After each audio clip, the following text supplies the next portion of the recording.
Dans les derniers blocs, notre sujet c'était le prêtre Joseph Mohr.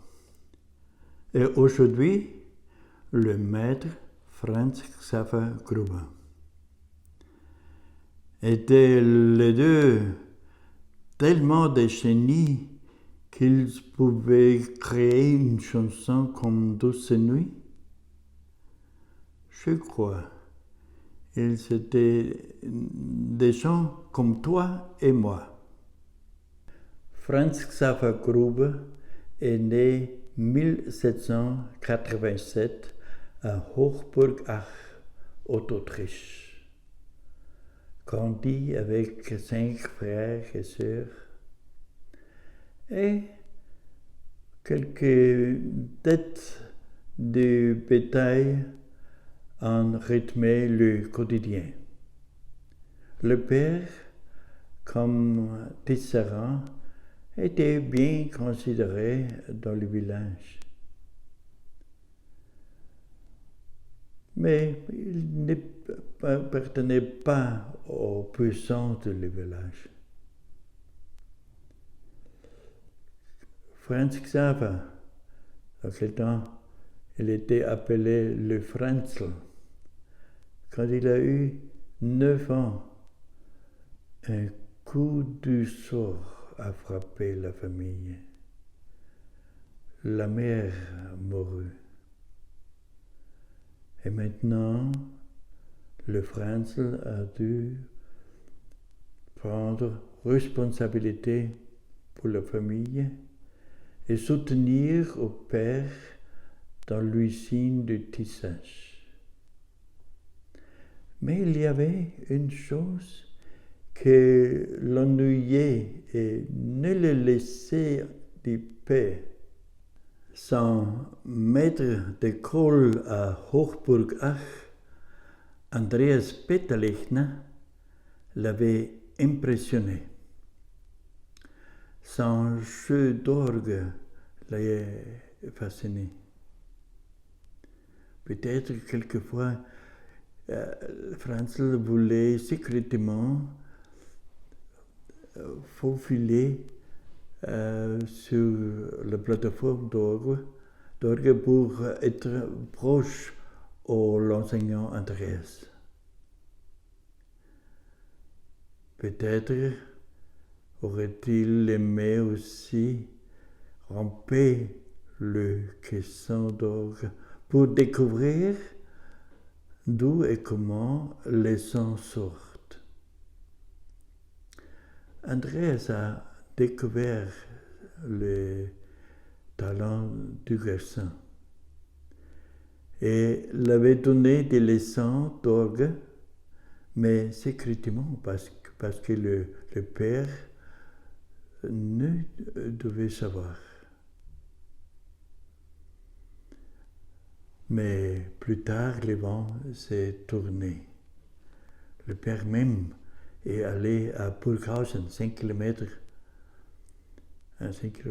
et acheté une épinette et il l'avait portée à la maison personnellement. À propos Burghausen,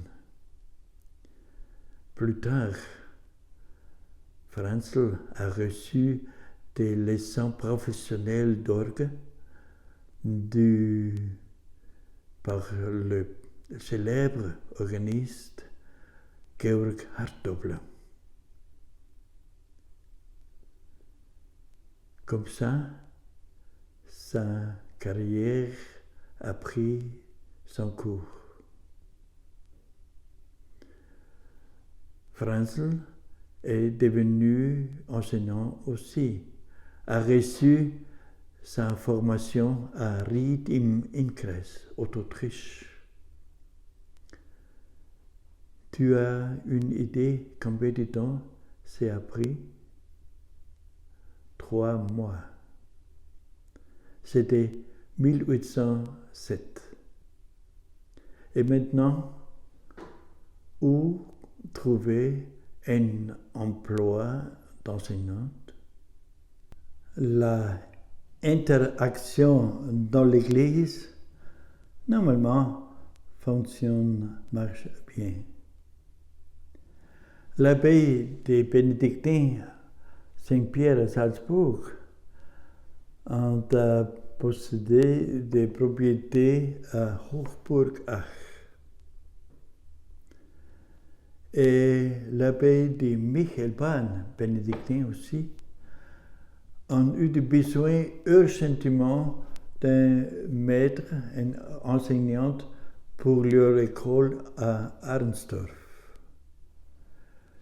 Et le prédécesseur était mort 600 avant.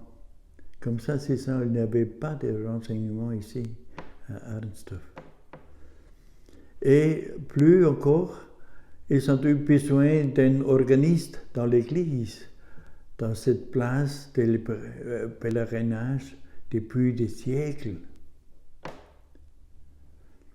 Comme ça, Gruber a reçu immédiatement cet emploi ici à Arnstorf.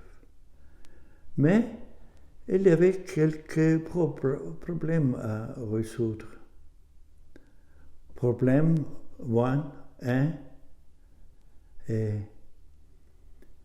1807, Salzbourg ne faisait pas encore part de l'Autriche, était indépendant comme principauté. Et Gruber avait fait ses examens d'enseignant à Ried, à Autriche. Comme ça, il a dû répéter les examens à Salzbourg. Bien sûr, ce n'était pas un grand problème. Le problème 2 était un peu plus délicat. Lui était appelé au service militaire à l'Autriche. Et c'était pendant les guerres napoléoniennes. Dans ce cas, si lui avait entré là, sûrement nous n'aurons pas la chanson de Douce Nuit. Qu'est-ce qu'il a fait? Bon, la Paul de Michelbahn l'a arrangé. Lui a arrangé que Gruber's affiliation au cours autrichien Wildshut l'ont transféré à l'affiliation de Salzbourg. A fonctionné aussi. Le problème 3, c'est un peu plus compliqué. Ou peut-être non. Ici, à Arnstorf, il n'y avait des maisons, d'un appartement où vivre.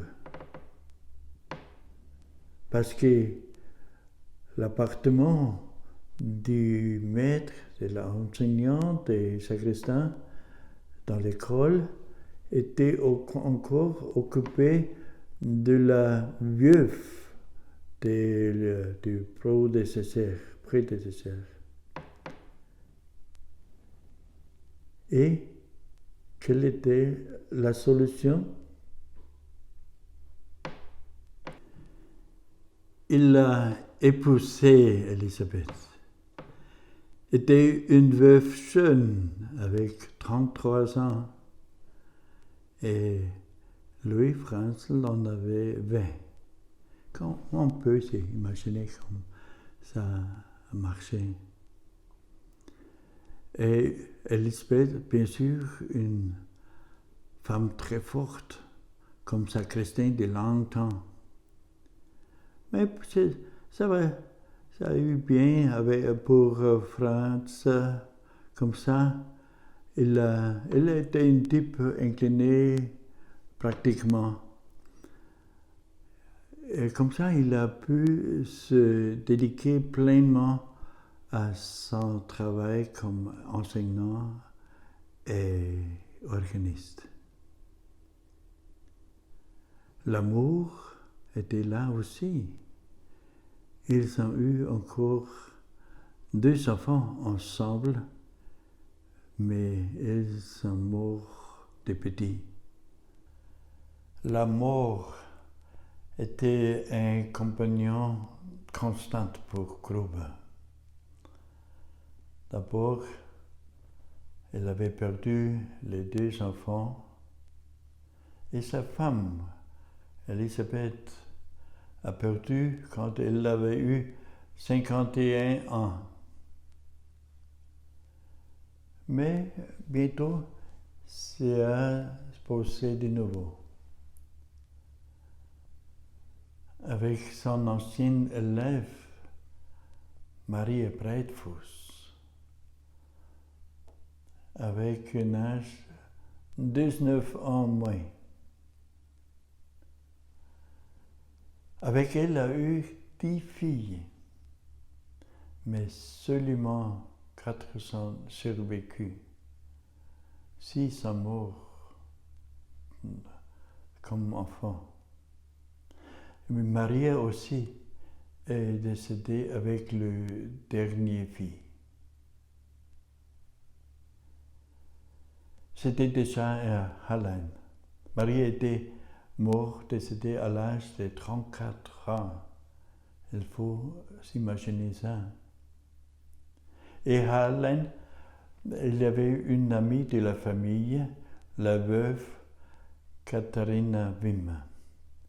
Et elle est devenue sa 3e femme. À Hallein, Gruber n'avait plus enseigné dans l'école.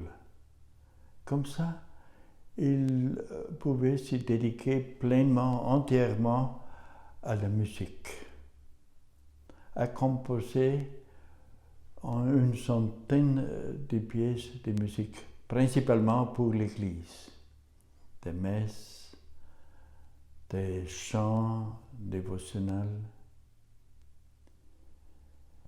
Et dans son domaine, on a trouvé aussi un épais dossier avec des dessins, tout très bien, finement élaboré. De retour à Arnstorf. Gruber était un enseignant très travailleur et habile. Dans une évaluation de lui de l'an 1821, il était décrit comme aimant les jeunes et avec de la meilleure performance. Lui a enseigné normalement plus ou moins 35 élèves. Une situation assez agréable parce que dans des autres écoles, souvent il y a plus de 100 élèves dans une seule classe. Il a enseigné 6 classes ensemble, de 1 à 6. Et l'enseignant de quel temps était payé par les frais de scolarité des enfants. Et avec 35 élèves, n'était pas assez pour vivre. Mais il a reçu aussi un salaire basique du monastère de Michelbayern. Et bien sûr, les pèlerins ont payé aussi pour son service d'orgue. Et bien sûr aussi, les paysans de Arnstorf l'ont assuré qu'il y avait suffisant pour manger. En général, je dirais que Gruber n'était pas un pauvre enseignant du village.